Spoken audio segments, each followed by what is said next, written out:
Hey everybody, welcome back to the channel.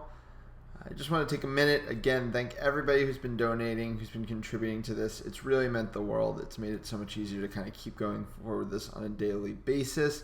Today I'm actually doing a topic that I had mapped out already and was pretty excited about. So I'll be getting to all of your suggested topics within the week, I promise. I've got plenty of time to take care of that.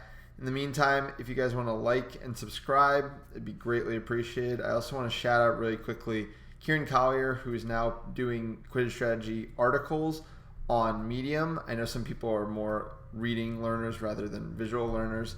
I like to read things as well, so I think it's a really useful topic. I apologize that we're kind of overlapping, but I think he focused more on the beater play of snitch play, and I'm going to be focusing more on just the general strategy. So I think the two articles might actually tie nicely together. So this is 3 simple ways you can improve your team's snitch-on-pitch play and get more victories in those scenarios. So let's get to it.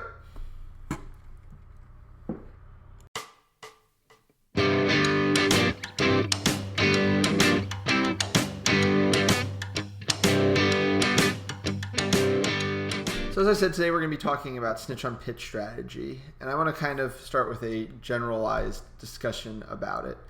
So I think when people think about snitch-on-pitch strategy and the different things you can do, a lot of people kind of look at it in the way of this top bar you see here. So the game's in snitch range, beaters are all on the snitch, whoever catches, great. The game is out of snitch range, beaters are all in the quaffle game, and the team who's behind needs to try to get back into it before the catch happens or not get put further behind, etc. I don't think that's the proper way to look at the snitch game. I think it's a little bit more complicated than that. I think it's more equivalent to this bottom chart, and I think this is a lot of kind of what we're going to be talking about today. So you're tied, you're down 10, you're up 10. Yes, beaters are going to be in the snitch game. It's a coin flip game. If you think you're super outgunned in the quaff game at that point, you could always slow it down, stall if you had to let it just come down to snitch grab. But that's the game. It's right close. It's whoever wins. That's the right way to play it. These 20 to 30 ranges, though, I think there's a lot more nuance to, and I think that's the first topic I want to talk about for a way that you can improve your snitch-on-pitch game. So there's going to be scenarios where it's still right to put beaters in the snitch game 100%. So this is where you have a very good seeker, or the other team has a very good seeker, or the snitch is likely to be very overmatched. If you've got a freshman college kid snitching his first game ever, then yeah, you probably need to put your beaters on the seeker game. But if you have Gabe Garces snitching against 2 overmatched college seekers, then I don't think that's the right play. I think the play is going to a lot of times to have your beaters play in the quaffle game and try to put the game out of range and then win from there. Maybe eventually you'll catch Gabe. And you can go a few steps down from Gabe. I mean, you've got your Dylan Freemans, etc. Very good snitches that aren't likely to get caught even without your beaters' help. Because think about it. If your beaters aren't helping, your seeker can still defend. And if their beaters are staying over there to get rid of your defensive seeker, you should be running the game up in the quaffle game very rapidly. So that's kind of my first topic, and I want to use a quick little video to kind of break down exactly what I'm talking about here. So let me swing over to it. So this is from the Atlantic Challenge that happened 2 weeks ago. It is Facebook live stream footage, so it's going to be a little bit lower quality than a lot of the YouTube video footage we're looking at, but regardless. Here's the situation. Snitch is coming onto pitch, or you can see the 2 seekers being released. Tufts is up 20 at this moment. Snitch gets released. It's an up 20 situation. Tufts isn't confident necessarily about the snitch matchup or the seekers matchup. They're keeping their beaters over in the snitch game. Play an offensive set here. They are eventually going to score. Right there. Now Tufts is up 30. So a lot of people would say, well, this is still snitch range. You need to keep your beaters on the snitch. And I think this is a false kind of thought process. And here's the reason. You're not risking losing the game by the other team catching a snitch at this point, right? You're risking going to overtime. So what does that mean? It can mean a couple things. It can mean that you're still in a 50-50 scenario, which means if they catch, they're only getting themselves up to a coin flip. So that's not really that much worse than the situation you were creating in the snitch game anyway. But if they don't catch and you can go up 40, suddenly you're putting this game away. You have the kind of the upper hand. So let's say they have, let's for simplicity's sake, say that if you do this, if you pull your beaters back, they have a 50% chance to catch the snitch before a 50% chance of you going up 40. Those aren't going to be the numbers. Unless the snitch is really overmatched, you probably have a better chance of going up 40 by pulling your beaters out of the snitch game here. If you break that down, so 50% of the time you up 40 and you win. So that's a 100% win rate. 50% of the time they catch and they go to overtime and you have a 50-50 rate. So by pulling beaters back here, you're actually creating a 75% chance. 50% of the time you're winning 100% of the time. 50% of the time you're winning 50% of the time. And that's oversimplified. The more you think that they're less likely to catch, the more and more likely you should be pulling your beaters off in this situation because they can't win by catching the game. And there's an extension of this for 20 points too. As I said, if Gabe Garces is catching and you're not, and suddenly you're at a 3% chance they're going to catch before you put the game out of range. So Tufts are going to pull off right away here. And you see NYU still kind of defending that seeker area. And they're getting some looks, but they're not the greatest looks. You know, their seeker had to back to hoop. This is wasted time. Now Tufts are going to see this, and they're going to try to take advantage as quickly as possible. So you're going to see their beaters coming out with a high press in about 2 seconds here. High press, forces the passes around. NYU actually does a nice job of resetting here. Frank Vincent somehow stayed in bounds and to be able to use the reset. Point being, though, the press is still happening. They've already used one reset. I think Tufts is going to back off, let it happen a second time. Again, the NYU seeker had to go back anyway. If the NYU beaters are creating there, then this press is going to be allowed to happen again.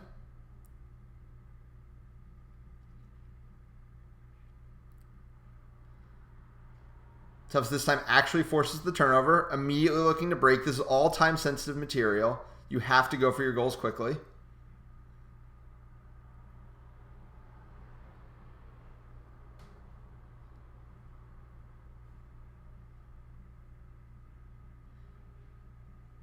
And just like that, good goal. It's a 40-point game now. Tufts, by taking their beaters out of the game, instead of just exchanging goals, because what was going to happen if Tufts' beaters had gone to the snitch right at the beginning there? NYU has Frank Minson, one of the best qualified players in the college game. Very hard to stop in no-budget situations. He would have driven right in there, scored, it would have been 20. Then Tufts might have scored to make it 30, 20, 30. And you're not changing anything in the qualified game. If Tufts starts getting stopped a few times because NYU can be a little bit more physical, then suddenly it's actually going the opposite direction. Instead, Tufts took this opportunity to bring their beaters back into the snitch game, and because of that, they were able to go up 40. They do eventually win this game. It goes back and forth a few times, but the strategy was sound. So the next area I want to look at is this area in blue of being up 40 or 50 or so. Now, in this case, your beater should be in the quaffle game 100% because you can't lose this game in the seeker game. I'm fine with a beater when you're on offense creating an opportunity for your seeker, provided your quaffle players know that they're also not going and that they need to reset if a press happens because they can't afford to give up the turnover, give up the ball there. So, that said, the Chasers have no reason to be playing Quidditch, right? They're up 40 or 50. They can't lose the game with the quaffle in their hand. Nothing the other team can do to win the game while the quaffle is in their hand. You need to be taking long possessions to maximize the opportunity for the catch to happen. So we're going to look at two situations, one where this was done not as effectively and one was done a little bit more effectively. So this is from the U.S. Quidditch Cup 12 quarterfinal between UMD and NYU. This game had been going already for a long time in Snitch-on-Pitch. As you can see, 30-38 is the time. And UMD is at an advantage, up 40. NYU Seeker just got a yellow card in the box for 1 minute. Right at this point, this is what the stoppage was for. So 30-38, they're going to be serving a full minute in the box. UMD also has possession of the quaffle. The goal here should be to give your seeker that entire minute where there's not an opposing seeker to try to make something happen. So let's see how it plays out. You're going to see out of the stoppage, Dale Farnon's going to kind of be doing the very right thing. He's going to come into your picture very slowly. He was all the way back behind the hoops. might eventually come into your picture. Here we go. He's just walking up his hoops. This is the right thing to be doing. You've already wasted about 20 seconds. You've given your seeker a couple first looks.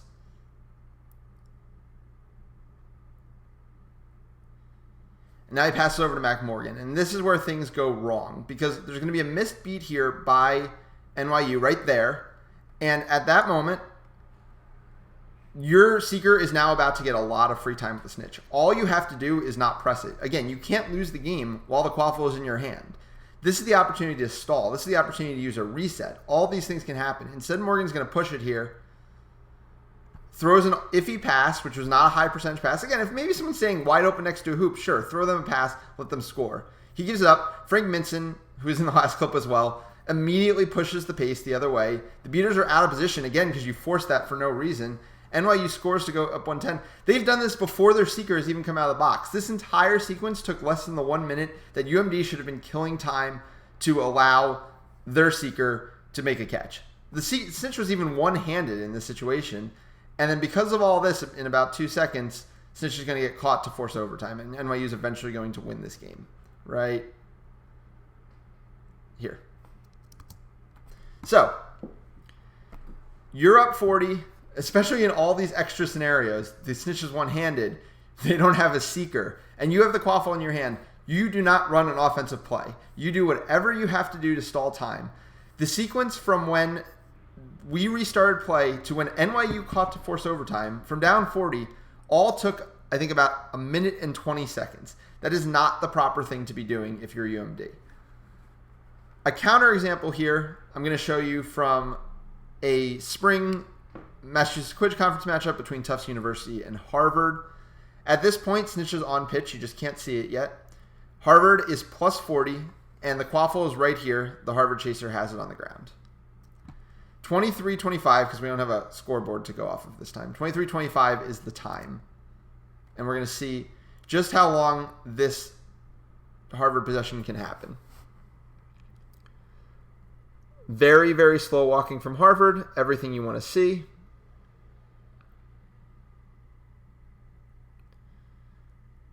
Beaters should be able to at some point clear out this defending seeker, which they do. Seeker getting plenty of time. And again, there's going to be opportunities here, right? Tufts just lost bludger control. You could try to run an offensive play, but what's the benefit? There is no benefit. You can't lose the game right now, and your seeker is doing everything they can to win the game. And yes, there are rules now for the ways you can stall a game, right? You can't just stand around, but look at the movement they're doing. Passes to the wings, a drive, and then pull out. There's nothing that can be called a delay of game here by any means. It's just ball movement at the top with your beaters defending. And it's just infinite opportunities for the seeker to work right now.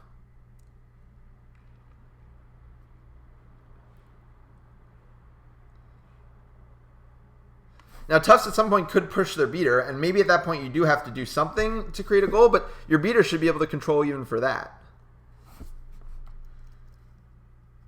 So our chaser actually gets beat here, and this is at 24:46. So it's 1 minute and 23 seconds after the initial play started with the chaser on the ground behind the hoops. That is longer than the entire sequence we just watched from the UMD. From UMD starting with the ball up 40 to them going into overtime against NYU, with the NYU seeker spending the first minute of that in the box.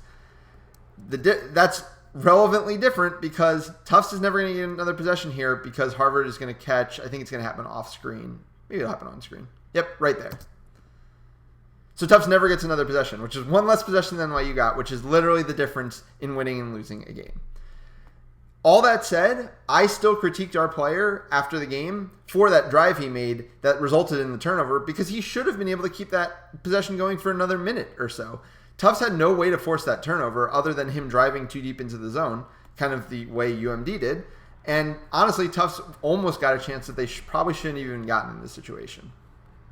So those are my looks at what you should be doing up 40, up 50. The last thing I want to talk about is what to be doing in situations when you're down 40, 50, 60. And I know this sounds like it should be super simple, right? Hey, you should be playing your beaters in the quaffle game, and you should be trying to score as many points as possible. But a lot of teams aren't doing that. So let's start simple. Why are you keeping your beaters in the quaffle game?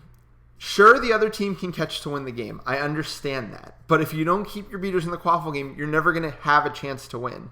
So sure, you can't necessarily lose to a snitch grab if your beaters are defending the snitch, but you also can't win. And you're probably getting further and further from a winning point. If you started at maybe a 20% chance to win, then sure, you're not going immediately to a high leverage situation where you could lose immediately to a snitch grab, but that 20% is probably slowly but surely whittling away the longer your beaters are defending the snitch. Whereas if you pull them back into the quaffle game, sure, you could lose that game at any point from a snitch grab, but that's already factored into that 20% chance you had to win to the game. You need to maximize that 20%. So you need to be maximizing resources. And I think there's two ways to talk about this. The first should be pretty straightforward. You need to keep your beaters in the quaffle game. And the second one should be that you can't be wasting resources on your seeker. And I'll show you what I mean by that in 1 second. So to demonstrate, we're going to look at an NYU game now. So this is NYU Maryland, also from the Atlantic Challenge. So another NYU Maryland game, but a different game, as you can probably tell from the kind of quality of the stream. Scenario right now is NYU minus 50, and we're about to release the seekers. So you can see beaters are kind of messing around in the middle there. Seekers are about to get released, and two things are about to happen here. Now remember, NYU down 50. Here's the NYU seeker. This is Frank Minson. We've talked about him a lot in this video, as it turns out. He is their best quaffle player. He does not need to be being used as defensive seeker. You can use anybody on your team as defensive seeker. You do not need to use one of your best beaters or one of your best quaffle players that need to be affecting the actual game. Second thing, we're going to see what this beater right here is about to do. He needs to stay in the quaffle game. NYU can't just keep giving up goals or they'll eventually lose. We'll see what he does instead. He does beat out one keeper, but then he steps out of the play and runs over to tap beat the seeker. Now UMD's beaters aren't even over there, so he didn't have to tap beat the seeker, and it seems like he missed the seeker on top of that. So now we're wasting our beater resources, we're wasting our quaffle player resource as a defensive seeker, and now the game is minus 60. And you can see that the NYU beaters are still over there trying to affect the snitch game rather than the quaffle game. Eventually, Maryland's going to score more and more and more, and this ends up being a blowout. Now, if that beater hadn't gone over the seeker, could he have caught right away? Maybe. It doesn't seem that likely. There was a defensive seeker there. But could they ever win if he doesn't go beat those quaffle players and stop that goal from scoring? Almost definitely not. It's going to be 60, then it's going to be 70, then it's going to be 80, and you're eventually going to lose that game. So let's talk about those three concepts one last time before we go. We've talked about how the scenarios that come up in Snitch-on-Pitch are not as simple as a lot of people assume them to be. There's not just beaters in snitch game or beaters in quaffle game. There's a lot of specific situations you can look at. First one we looked at is being up 20 or 30 points, and the fact that sometimes keeping your beaters in the quaffle game to try to put yourself out of range is the right play. And it might be dependent on your seeker, the other team's seeker, and the snitch, but a lot of times it can be correct, and we saw Tufts do just that. One of the most important things you can do in that situation, though, is make sure your whole team is on the same page about the plan. You do not want people making mistakes in that situation in terms of where they're going and costing you a game you otherwise could have won. As long as everyone's on the same page, though, you can go with whatever scenario-specific situation you want to do. The second one is up 40 or 50 points. You can't lose the game while the quaffle is in your hands up 40 or 50 points, so you should be doing everything you can to not give up that quaffle. Resets, passes around the wings. Goals don't have to come there, especially if your seeker's getting good time with the snitch, just kill the clock. And the third one we looked at is being down 40, 50, or 60 points. Once you're out of range, you need to be minimizing the resources you're using in the snitch game. Sure, that means that the other team might catch, but that's only one of two ways you can lose. You can also lose by getting further and further behind. And to do that, you need to keep your beaters in the quaffle game, and you need to make sure you're not wasting too important of a resource on your defensive seeking. So those are three ideas you can use to improve your team's Snitch-on-Pitch win percentages. I hope you enjoyed. Please, again, remember to like and subscribe, and we'll see you soon.